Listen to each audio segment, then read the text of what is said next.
Okay, we are live. It is 8:04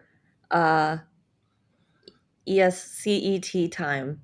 So sorry for being 4 minutes late, but that's okay because we have a lot of really exciting coverage of the DeFi Voyage for all of you guys. But I guess before we start, we should just do introductions and I'll talk a little bit about our agenda and what you can expect today. So if you guys don't know, this is my face. I'm Emily. I work in developer relations at Linea. I've been helping, I guess, facilitate all the Twitter spaces with our beautiful guests here, Manuela and Cam. But I guess I just introduced you guys, so do a better job than I did.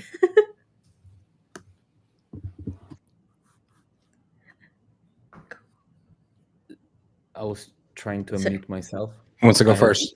you guys can hear me. yeah. Nice to meet you. Nice to see everyone. I'm Emanuele. I take care of growth into Linea, which basically means expanding the Linea ecosystem with many dApps that any user can use, and also to work on user-facing initiatives such as the quests. And yeah, so ball to you, Cam. Yeah, so Cameron here. Also work with Linea Growth. I've worked across Consensus in a few different capacities, and so I have to say, working on Linea has been one of the most fun and interesting experiences. And so, excited to jump into some questions, get some feedback, and to recap this 6-week journey that we've all been on.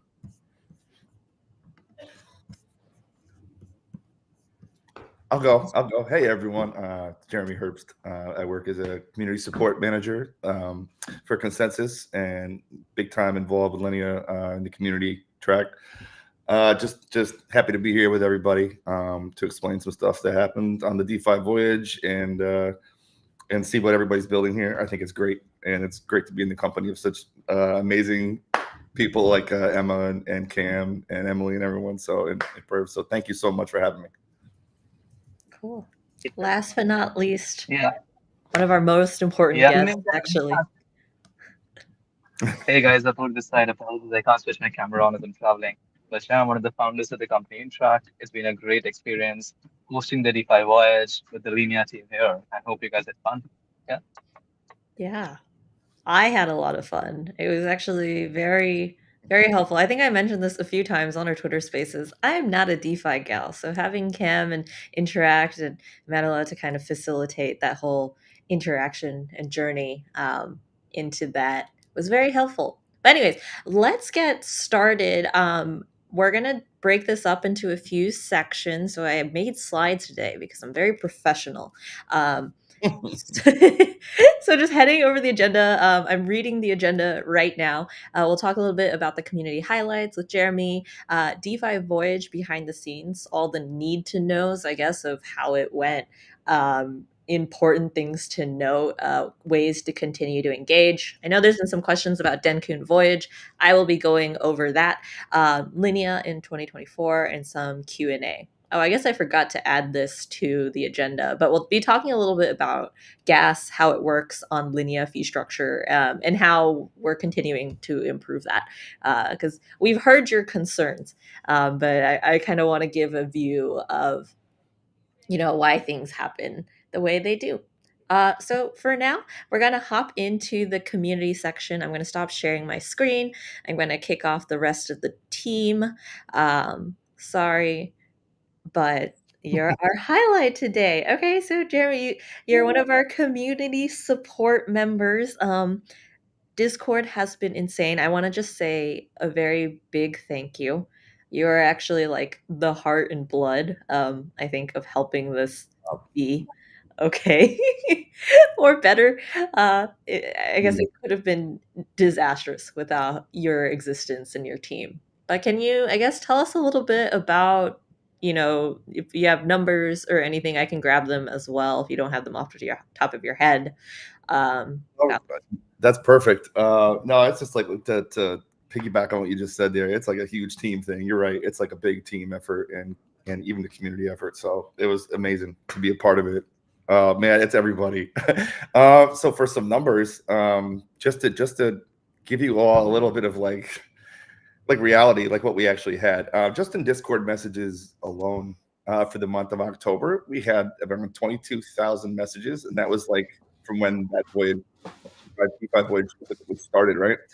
And in the month of November, we had 72,000 messages alone. So it's like you can see the vast jump in numbers. December, we're still calculating, so there's probably going to be more than that in December. But that was just fascinating to me to see the amount of questions that came in, the amount of participation from the community and from everybody that was trying to find out and learn more about this. Total attendees, we had AMAs. We had about 7 AMAs on the community Discord, on Linea Discord.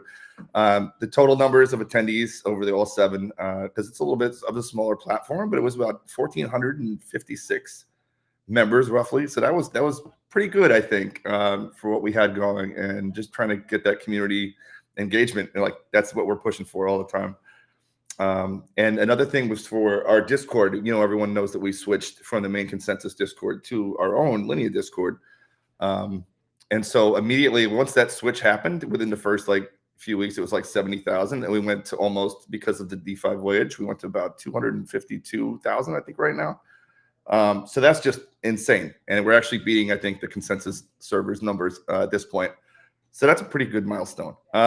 There's more, I'm sure, if we go digging, but those are just some really key numbers there. If you guys can wrap your heads around it, they're like the amount of growth, the amount of engagement that happened was organic. It was genuine. There was so many people that were helpful. There's some numbers. I am someone who gets anxiety from notification numbers on my phone. So you guys are amazing. I really want, I think, everyone in our community here and throughout, I think, that entire voyage to realize and recognize that you're like a team of 4 people trying to address 4 or 5, I don't know, address 70,000 people. Or I don't know. Okay, basically, I don't know the exact number, but it is far less than 70,000 Discord messages, right?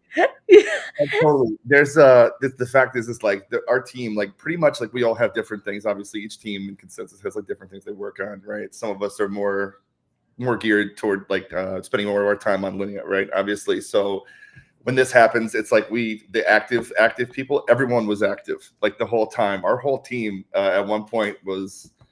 We were scheduling off hours, right? So someone was coming in, someone was leaving. Before we got help from help desk, and before we got help from other people in the community, Linea champions.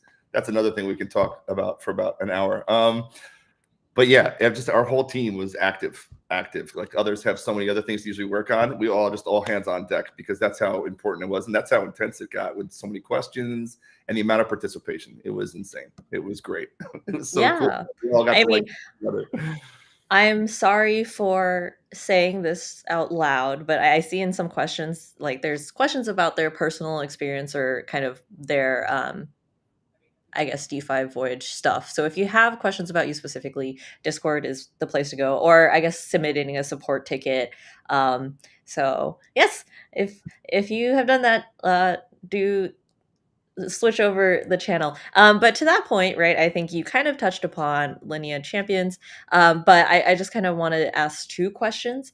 Sure. How can the community best help you guys, both as, I guess, positive members of the community, but also helping to contribute? So many ways. As we mentioned, the Linea champions, right? So we have 16 community members that have volunteered their time during this voyage. A lot of them from the past voyage. We've had some of our MetaMask guides that have come in. Some work for other chains, by the way, as volunteers too. So this is great that we're getting everyone so diverse, and that's the biggest thing for me, is from all walks of life in this space. And that's the best part of crypto, I think, in Web3, is there's always room for everyone. But yeah, the community can help out. They've already done that by the amount of feedback they've given. Crucial feedback. We've listened to a lot of their suggestions, a lot of their comments. Not always positive, but on the other hand, it's they're going through it also, and they have their own issues, and we've tried our best to work that out. And I think that the community coming in to answer other community members not being Linea champions is a big deal as well. They volunteer their time. Our end goal as a community support team is to eventually have the community come in and be that loyal and be that, passionate about Linea and want to come in and help their fellow community members. So that's like literally an end goal for all of us. But yes, I think feedback, I think coming in and answering questions, I think helping us test, helping us be here, like choosing to come in and be a tester and be like someone that comes in and performs on the main net. These are all ways, spreading the message on the socials. I think the community has a lot of, I want to say utility. I want to say almost utility because we all play a part in this. So I think everyone, like, we have utility. The community has an even bigger utility because without them, we wouldn't know what to fix. Without them, we wouldn't know how to keep us on our toes. Yeah, no, absolutely. And I think Emanuela touched on this before. I might ask him a little bit about it, but definitely, with the NFT voyage, taking in all of the feedback and really thinking about how we wanted to change the way that we engage was super helpful. So thank you for everybody here. I guess, Jeremy, if you have any like one last thing you want to say. We did have a question about like how they can become a moderator. I'm not sure if you guys have details on that because it was such a new kind of thing that just cropped up. Again, learning from the community as things change. Feel free to say it's still in the works. But yeah. No, it's like you said, it's still in the works. More people, just to basically get to that point or to be able to become nominated as a Linea champion. As we've said in the channels many times, just like the more you contribute, the more you're helpful and show that you're, a genuine, passionate person that really wants to be there and really wants to help out their fellow community members, that and helping out us as well. So please, like, big shout out to everyone who has come in voluntarily and who has done this the entire time, and our Linea champions. Just shout out to everybody because they've definitely given us a time and a chance to breathe a little bit during the chaos. I think it was great. So if you would like to, look into becoming a nominee for Linea champion, I think in the future, just be active, contribute, just keep that momentum going. If you have questions, please ask. Just please ask, but always, just remember to be respectful. We're trying to help everyone, and so is the community. So that's it. I mean, just be active and be passionate and try to help. That's one of the best ways to become a Linea champion first. Awesome. You heard it here. So I'm going to kick you off, Jeremy, so that we can move on.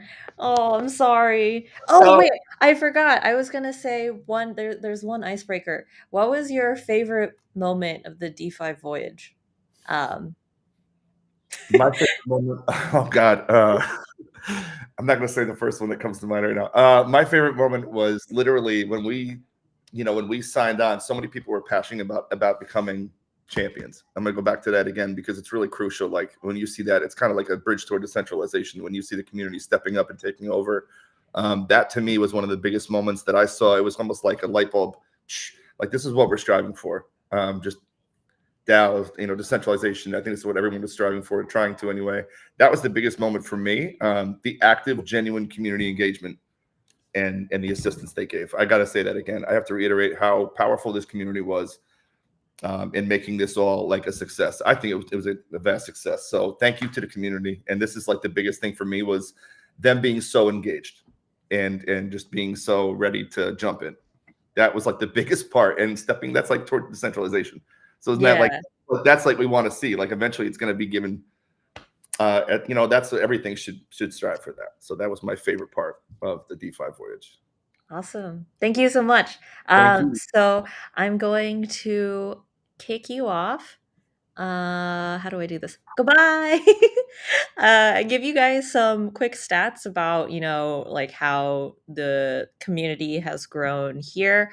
So basically, like Jerry mentioned, I think we got to like 70 odd thousand Discord members from 22.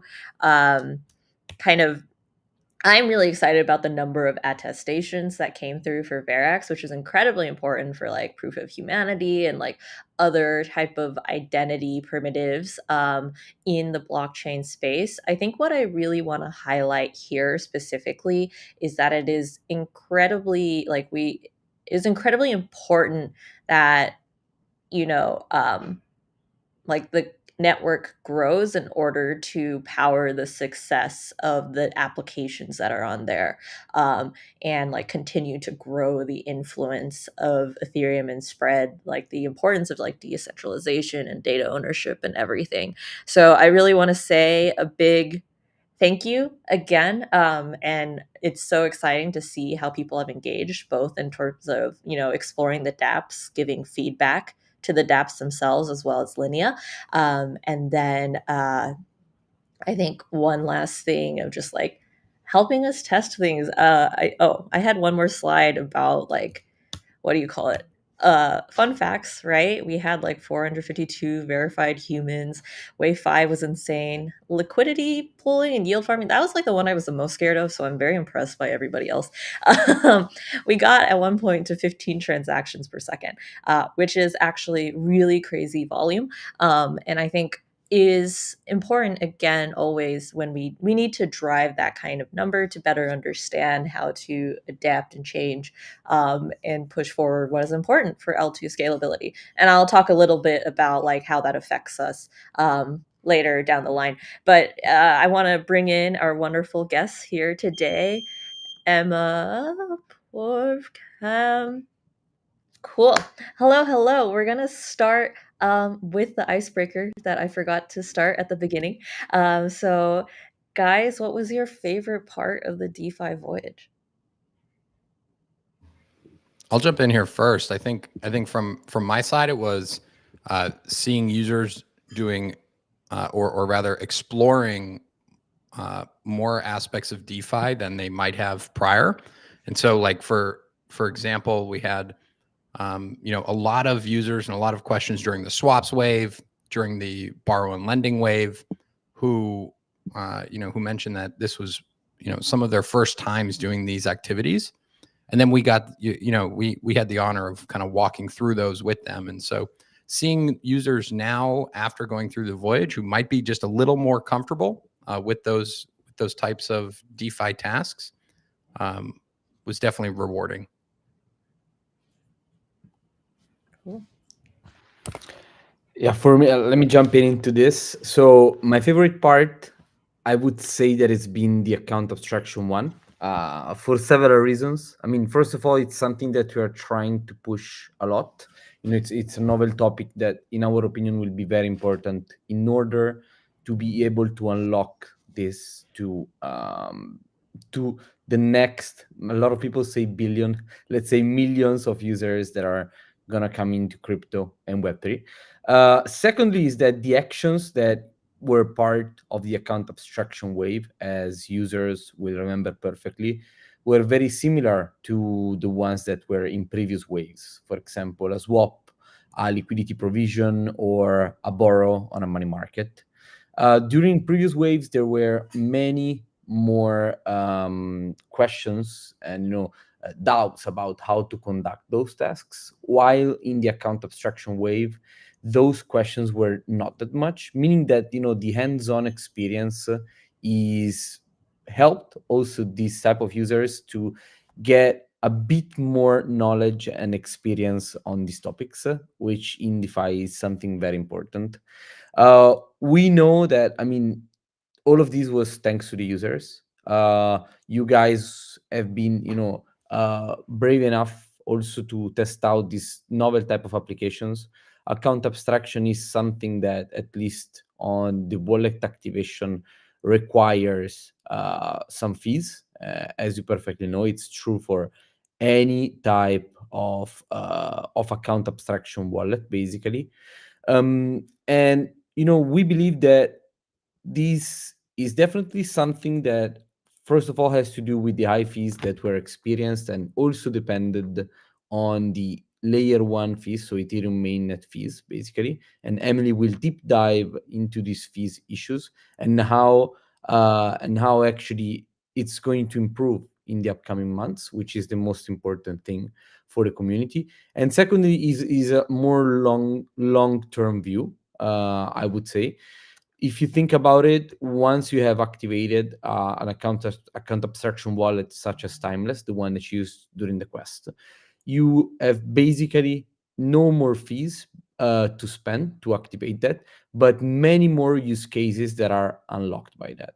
So this is why I believe that, first of all, it was kind of, an happy ending to this voyage as a kind of abstraction wave. It's something that can make users land in the future in the upcoming months. Cool. And our favorite guy from Interact, take us home. Yeah. So I think my favorite moment, well, I think it's gonna kind of emulate what Emmanuel said and what Cam said and what even the other person said as well, right? And it's twofold. The first was we had a core task and a bonus task. I was kind of fascinated to see how many people are actually still interested in doing the bonus task, right? And getting questions to answer around that. And that was very interesting because folks didn't have to do it, but they were like, no, we want to learn about DeFi, and therefore they ended up doing it, right? And the second thing was, so towards the end of the account abstraction wave, right? Wave 8, in fact, just before that, the Linea NFT, right, where you could basically see the mints for on-chain stats.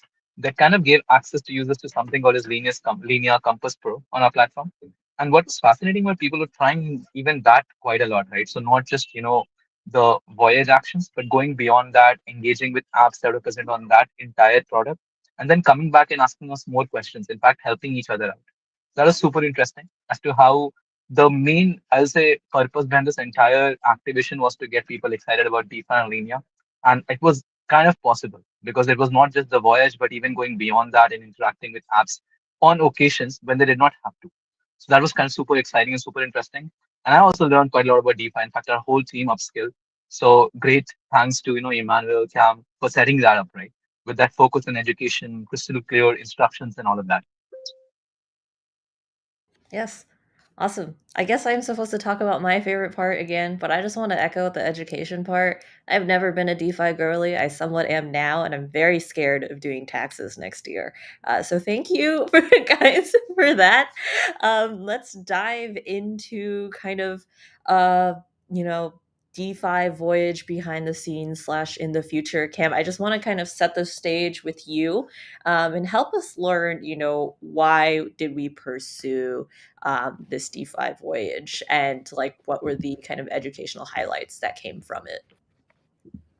Yeah, so I think first it's super important to understand how we got here, and so right, the network launched in July.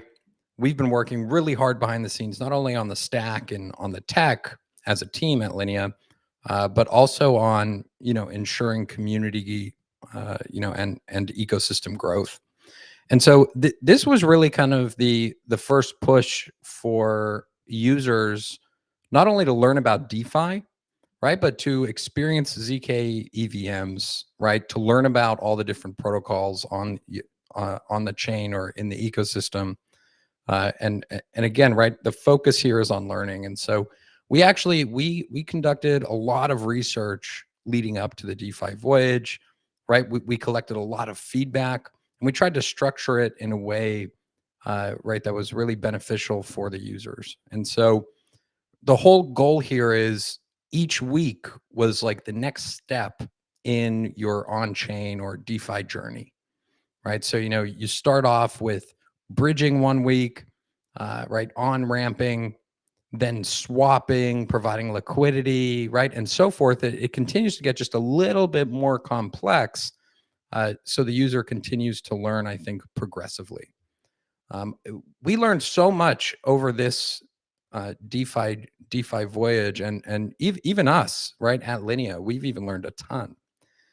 So some of the key highlights, I think, especially my favorite topics, providing liquidity, right? So learning all about AMMs and how they work, how you provide that liquidity, no matter where you are, right? Liquidity is a bedrock within ecosystems, and so you participating as a user, that's exactly what DeFi is about, right? It's your ability to participate and to contribute to that network growth.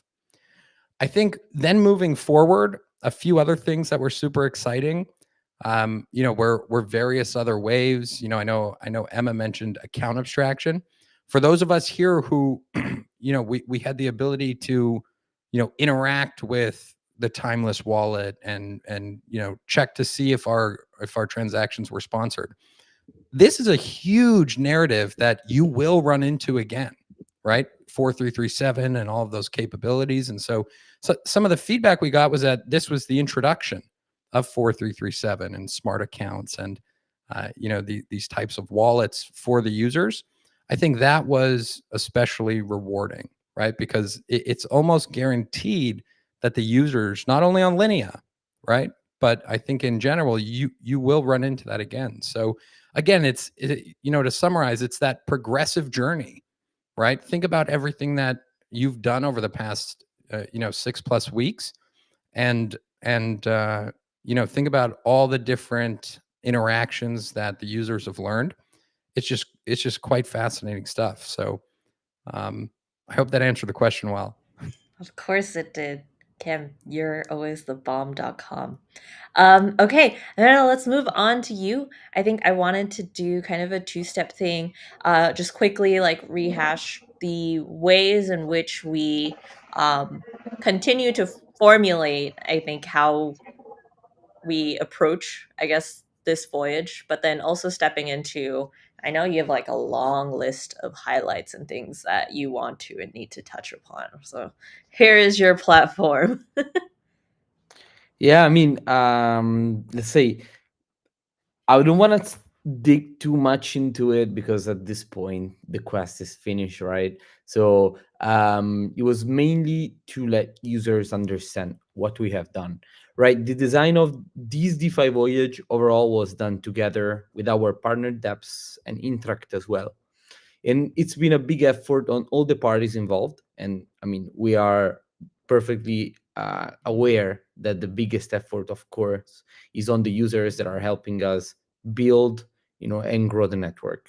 On our side, we have worked hard on getting things set up in order to deliver a safe, interesting, and fun quest for our users. And again, this is not about farming any engagement. Rather, is about providing overview on DeFi with, of course, a focus on the Linea ecosystem. And users really need to know it. I mean, uh, quests are a voluntary effort from users set up by the networks themselves in order to, first of all, build the network and grow it. And secondly, also to assess the contribution that the user did. And we learned a lot from the past quest. I mean, the main feedback from the community back after the testnet voyage was not to make it burdensome, and we acted accordingly. I mean, the quest itself did not entail many actions from the users. Rather, most XP could have been collected simply by performing the core tasks. Even though we saw that many users did all the tasks, I mean, we're super happy and grateful because this really helps build the network more. um, More tasks, generally speaking, were pretty flawless for the users to conduct. This has been shown in the feedback given on our community channels. But we know that most users know about DeFi. Maybe you have interacted with other chains, etc., etc. But many also don't know anything about this. So it's also a effort on our side to put an educational piece inside an engagement program that is aimed also at understanding the contribution to the network. And our goal is to have an happy community, a happy, mature, and also more vibrant community. So we will continue listening to the feedbacks and act accordingly to what the community wants. Awesome. Thank you so much.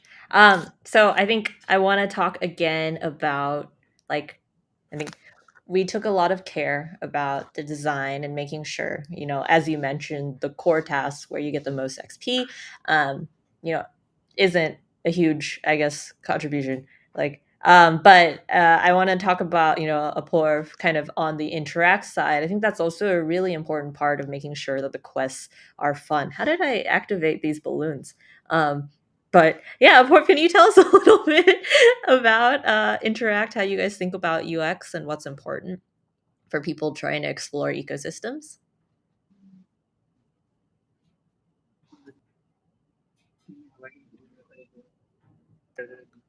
I know you're probably in an airport right now, so I'm not sure if we can hear you that well.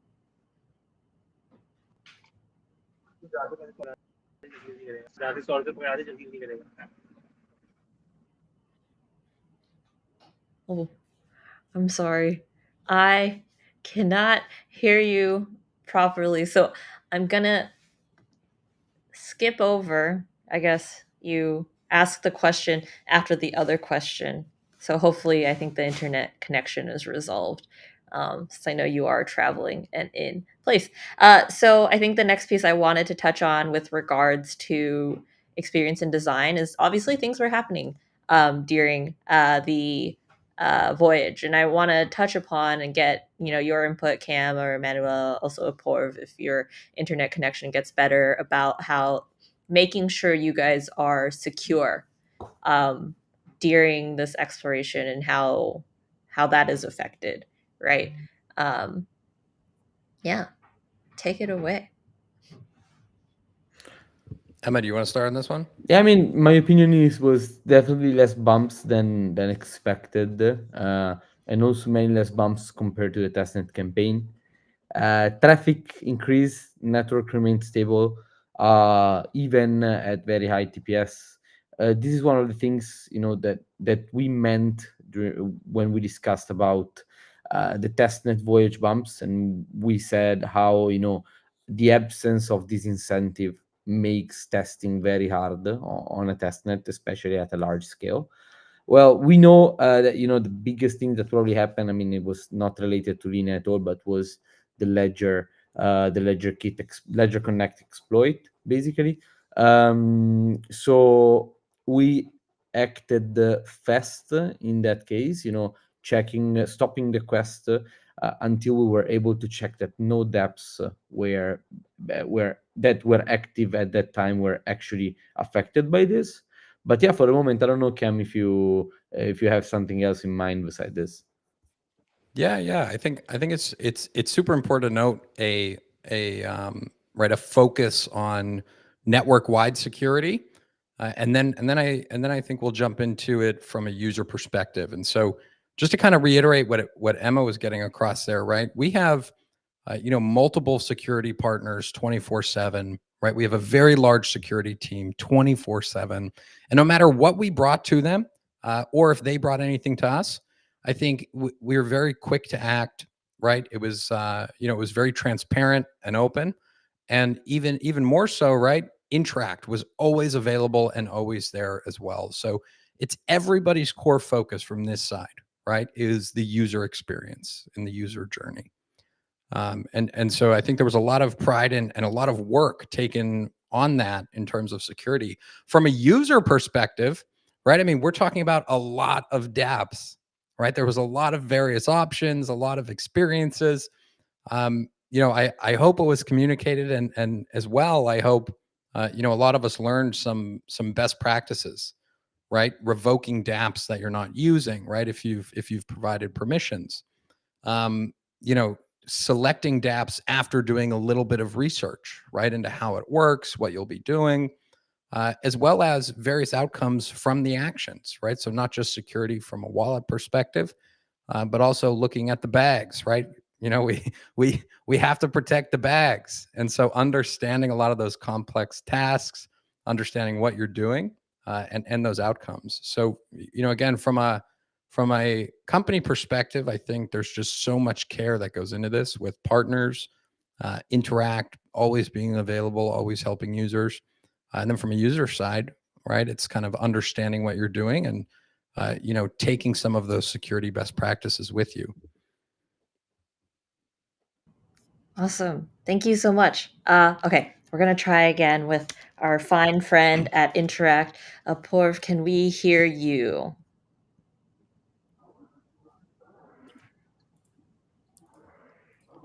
Dun, dun, dun, dun. Who's saying that?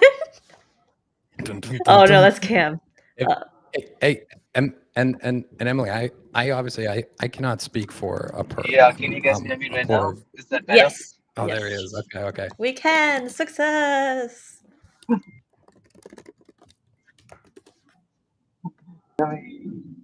Yes. Yep.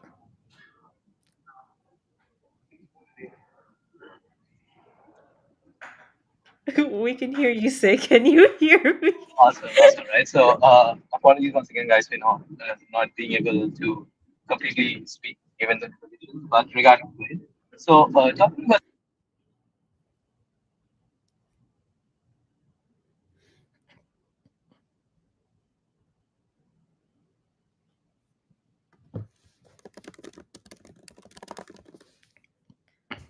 Hmm.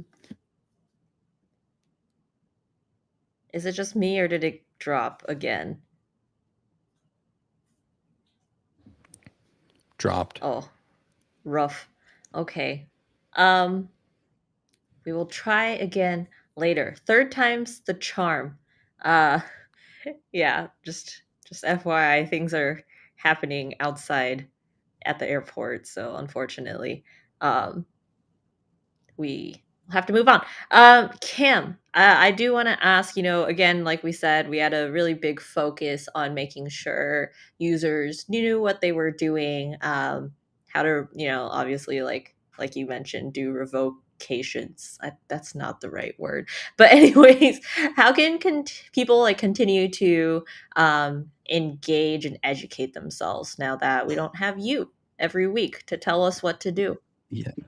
Yeah. I think it's a few things, right? And kind of going back and rooted in that journey of what a user does on chain, and trying to continue that in a safe manner, right? So the next time you go and make a swap, find yourself on a top DEX, right, with deep liquidity to do that.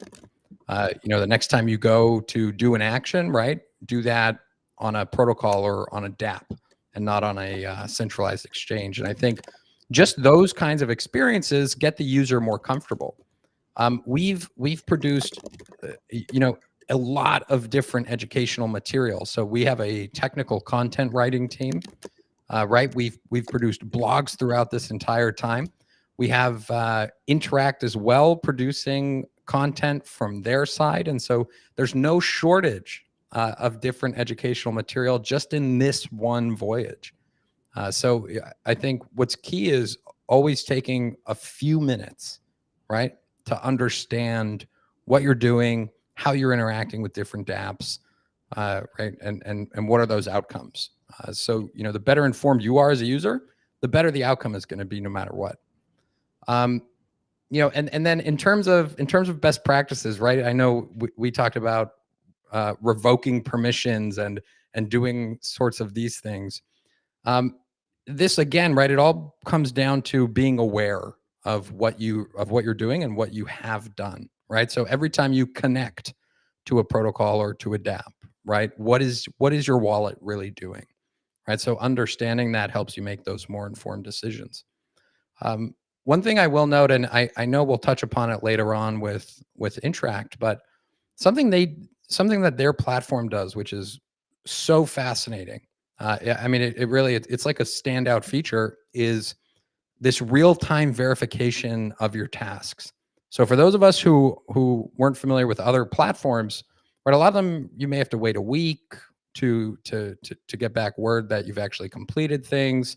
It may be some kind of intermittent timing. Over at Interact, right, they have a data team who actually builds processes to verify these things in real time. And I think, again, I always think about that, and I bucket that into user safety as well, because the user's more informed, right? And so, I'm excited to kind of chat about that, or rather hear Interact, if they're available to hop back on. Yes. Awesome. We are trying our best. They are our guest stars today. But Emanuela, I guess on your end, I kind of wanted to get an idea of some crucial send-off questions. I know people are really curious. I think two pieces. What can you tell us about like XB minting and wallet binding? And then anything else that I guess you're allowed to say or you know to Absolutely. say. I guess this is, beside the when token question, this is definitely the most awaited question for today. So The minting of XP will happen. Actually, all the users that did the quest collected some XP for the DeFi Voyage. So according to the XP collected by each one of these users, they will be minted XP tokens. They are actual ERC20s, basically. We are targeting to mint the XP around the 15th of January, or in any case, within the first 2 weeks of January. The team is working on it. This is a date subject to extensive testing that the team is undergoing, but the target is the first 2 weeks of January. Again, the work that the team is currently undertaking is to perform the first minting. After the first minting of XP, there will be other minting for quest that already happened. So, namely the testnet quest according to the Voyage NFT that the user possesses and the entertainment festival. Regarding the proof of humanity, which was another super asked question, as users know, the POH wave has been closed on Interact, but any user who hasn't done it yet can still do it simply by receiving the attestations. So, just as a reminder, the requirement was to have at least one attestation from a Group A provider and two attestations from a Group B provider. And this can be done directly via the Verax provider apps. So users will be able to use the Verax portal that is at ver.ax, basically ver.ax, to check their POH status for the moment. The UI that users can see now is a rudimental UI that basically the Verax core contributors did to support the users during these times. But actually, the Linea team is currently developing another UI that is going to provide a much better UX. And it will be open before the minting of the XP tokens, but users who haven't got their POH yet can still get it. Again, so as a reminder, target for XP minting is around the 15th of January. But in general, stay tuned for the first 2 weeks of the of January, and you can still do the proof of humanity. So if for any support question, please consider that Verax is a open infrastructure basically, and the Linea proof of humanity is only related to Linea. So if you have questions around the Linea proof of humanity itself, please come to Linea Discord and to Linea community to ask it. Don't flood Verax Discord, because it's basically just stopping the Verax core contributors and devs to continue working on Verax. And yeah, so this is a bit it, I guess, on what the overall team can say at the moment on what's gonna happen next. So we are really keen. So we know also, just another thing, we know that some users have noticed that the LXP contract was already deployed. Those XP were only minted to a handful of addresses that were in Dev Connect in Istanbul. The first real minting for Quest will be the one for the DeFi Voyage. So just to align everyone on this. And again, if you did POH wave and you got a successful proof of humanity, you will not need to do any more action in order to receive your XP tokens when they will be minted. You will receive them in your MetaMask wallet, basically, as they are non-transferable ERC20s. Fantastic. Okay, we are going to close off this section until whenever our friends at Interact are able to come on. Fingers crossed, because I am very curious, not just from like a Linea side, but kind of like the other side of things, what was happening. But Cam, Emma, if you have anything else you want to say, I guess this is your time. Otherwise, I'm going to talk a little bit about how gas works and kind of your experience on Linea. and why things happen, why they do, and how we will improve in the future. No, I think that's it. I mean, I have nothing to add really, beside thanking the users helping us grow and build the network. This is the most important thing. Yeah, spot on. And check out linea.build, right? Check out the docs, the growing ecosystem. Shout out to all of our partners throughout this voyage. Looking forward to seeing the network continue to grow.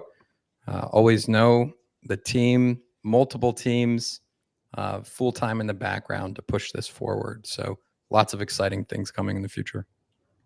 Awesome. Thank you so much, guys. I'm going to kick you off for now, and we're going to go into a second agenda. I don't know how I make these balloons happen, but that's fine. Okay, cool. Let's get started. So this section is actually, I want to talk a little bit about gas that happens from a technical perspective. I understand a lot of our community members probably aren't developers. So kind of, I hope I will have made it as easy to understand as possible, but maybe not. But we'll see. And then you guys give me feedback afterwards. So basically going to give an overview of what I'm going to be talking about today. Reading this agenda again, the next piece is talking about ZK rollups, how gas affects ZK rollups, or how gas is calculated. Moving on into how we're improving. So we're going to be talking about Denon, what that is, about how Linea is engaging with Denon, and then just like engineering updates for 2024, and leave some time for Q&A as well. So first off, I kind of want to talk about the existence of rollups. If you guys already know all this, fantastic. If you don't, let's talk about it, right? So the problem, like I said, I don't know if I've said it before, but why rollups are important is because Ethereum is not scalable, right? We experience really high gas on Ethereum itself, and it's because we have to choose between these three things.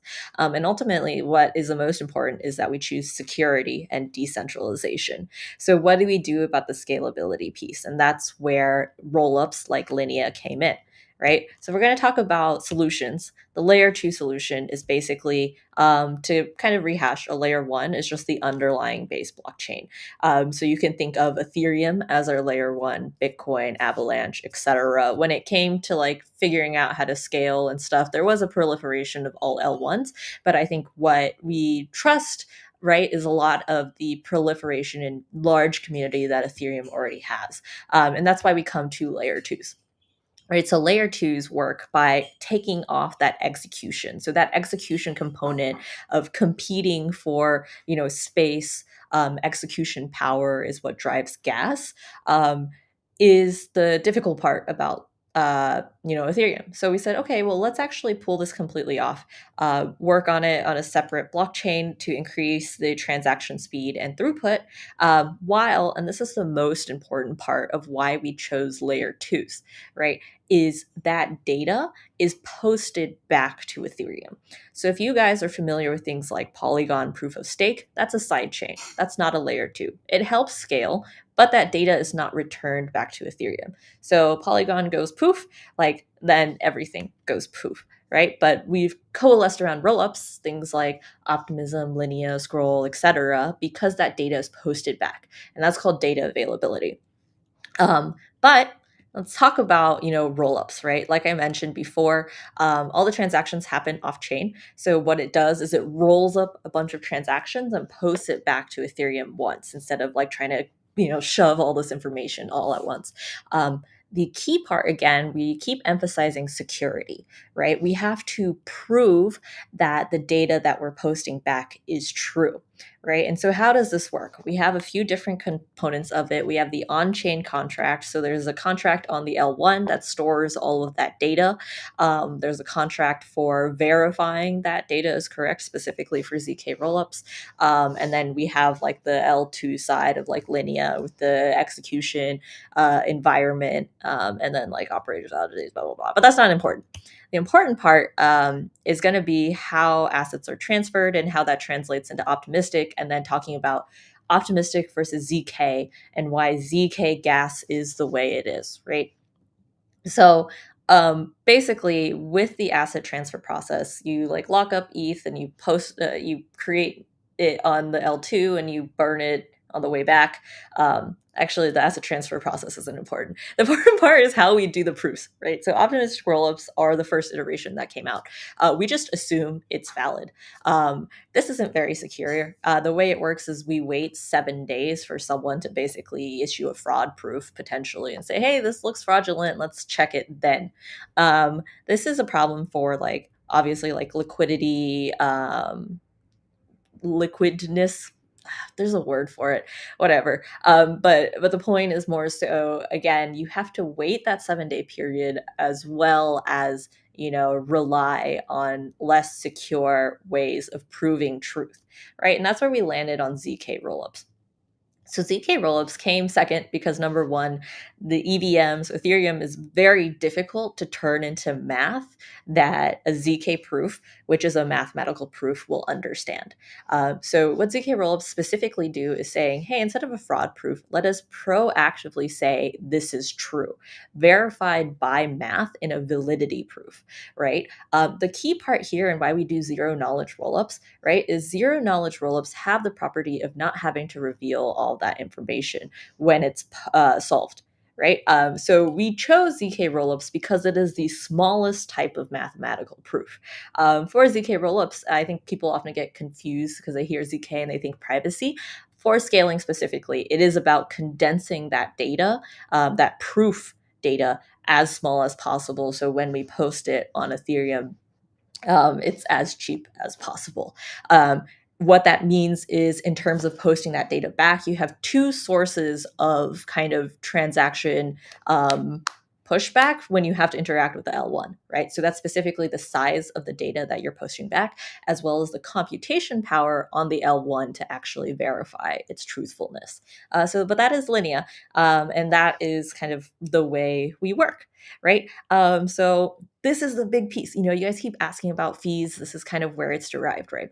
Because ultimately, at the end, we still have to interact with Ethereum. So I guess positive side, kind of in a mini bull run, right? So when Ethereum is high, unfortunately, rollups themselves, so any rollup will also experience the same amount of spike in gas because of that. However, the way Linea does our gas is we do it dynamically. So first off, we have it basically hard set to always be 1/15th of ETH gas. So whatever ETH gas is, if it's high, Linea will be higher, but it's going to be 1/15th of that price. We do other things with regards to like averaging gas prices across multiple blocks to reduce spikes.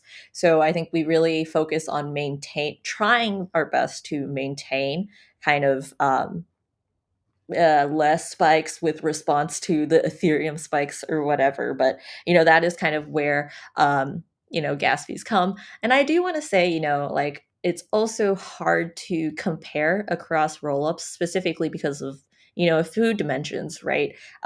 Be very careful when you read about comparisons, because each of like in terms of like being a data scientist, right? How do they measure it? It's gonna be different in how they measure it. Second piece is we are a chain. We are still subject to transaction pressure.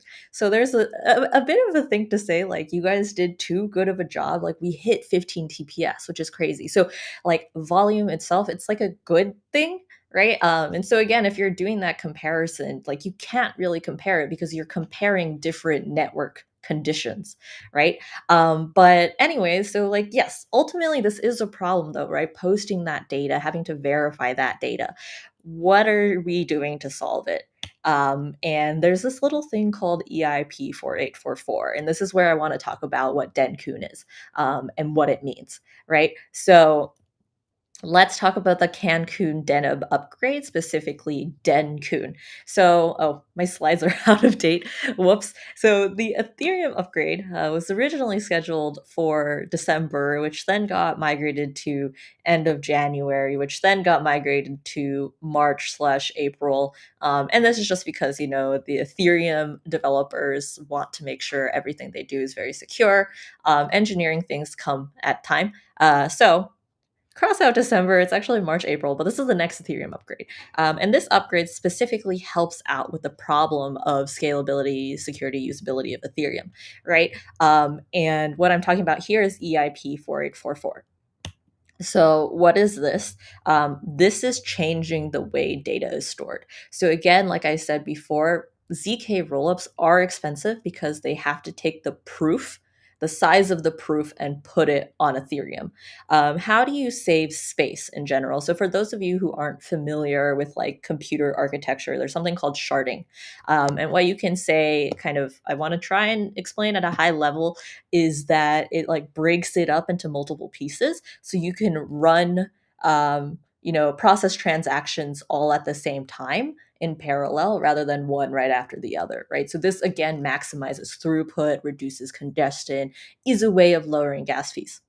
However, sharding, Deng sharding, which is what it's called on Ethereum, is very difficult. EIP 4844 is actually the intermediary step. So it's called proto-Deng sharding.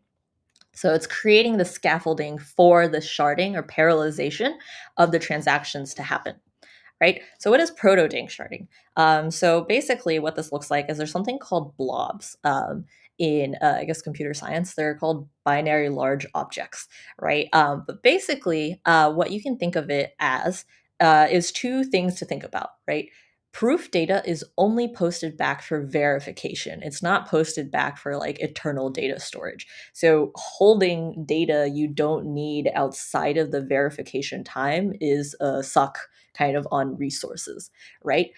So what proto-Deng sharding does is says, hey, all these transactions that are posting, we actually have a little separate satchel for kind of data that will disappear after some time. So this is going to be stored on the consensus layer. So what I think, just to kind of make it a little bit simpler, is normally right now data is stored in call data, which will be around forever. But rather, instead, we are now storing it in a kind of more ephemeral space in blobs.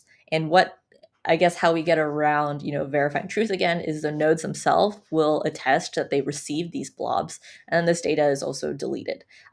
But for us, again, right, these blobs don't compete for block space. So rollups are more resistant to L1 gas fluctuations, again, because I said like L2s are dependent on how popular ETH is at the time. The other piece too that's interesting as well, because blocks don't compete for block space, I wrote right here, they have their own fee markets. So the way gas works in terms of figuring out data storage for blobs and that data that L2s need to post back, only interact with each other.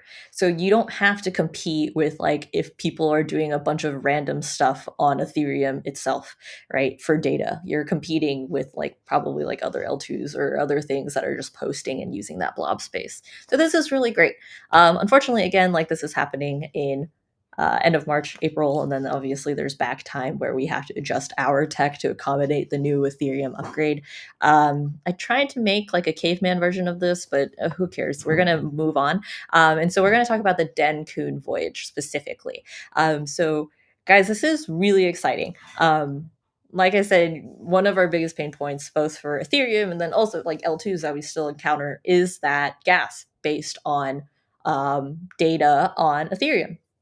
So instead of saying, and so what we decided to propose was, I think, a few things, right? Like, I think Linea team is kind of siloed to where we live and work. So it's difficult to interact with like all of our really great users and celebrate with you guys when big changes like this happen.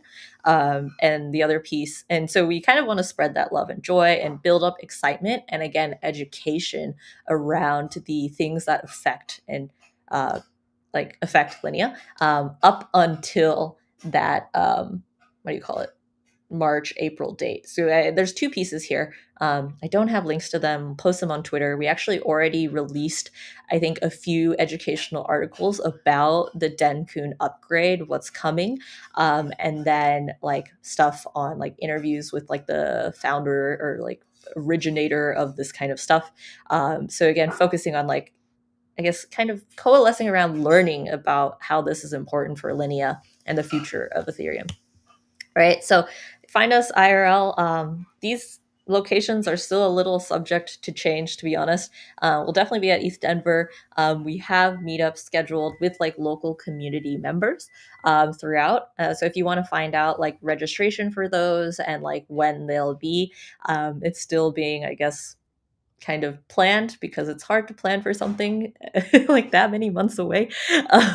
So just keep an eye on our Twitter. I will say the unfortunate part of this, right, is there's always capacity. I think we can only host around maybe like 100 people per location. So obviously, I think there's a few axes of like we need to regulate who's able to come in via like, users, like you're not a bot, obviously, contribution to the ecosystem, really focused. Like this is more of a developer focused kind of build up excitement around talking about, Ethereum upgrades. But I think there is also the piece of this is our round one. If it is successful, like obviously this is something that is really important. I think for growing a community, not just Linea or Web3, and like is those touch points with each other. Do I have anything else? Last piece I was going to say, for those of you interested in our engineering updates, short term wise, we're going to be deploying Linea Bezu. So that's our execution client. What this means, I guess, if you guys are interested on the user side, Bezu does a few things, right? It helps us with managing state on Linea. So it allows us to be more flexible, create more throughput capacity. This is the 10x reduction. I think I put this in the wrong section. Sorry. When Denkun comes, we're predicting around a 10x cost reduction. It could change, go higher, lower, whatever, obviously, as situations change, both on the Linea network as well as our reaction to Denkun. So the other piece is in the medium term, we're going to support Linea Sepolia. So again, for the developers in the space, Gorley, the testnet, we are migrating over to the Sepolia testnet. Again, as important, 100% coverage with those opcodes. That's why we're going for type 2, open sourcing our code. Security continues to be at the top of the mind. More audits are coming. And long-term, why is, ultimately why we participate at in the Web3 ecosystem is decentralization coming through. So I am going to stop sharing here, namely because,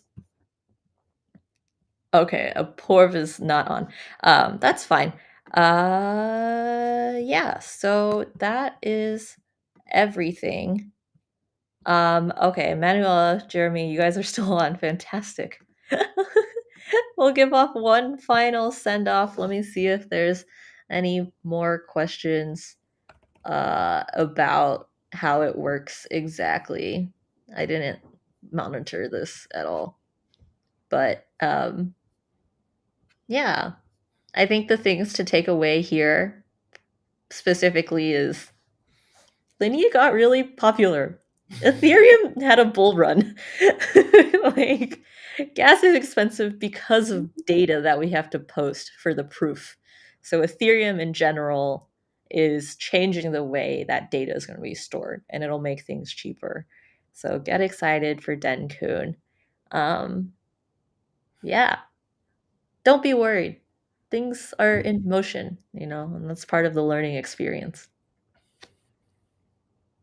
Are we good? Okay, thank you so much, guys. I'll see you guys sometime. Well, I work with you, so probably today. But okay. Bye. Thank you, everyone. Thank you, Emily.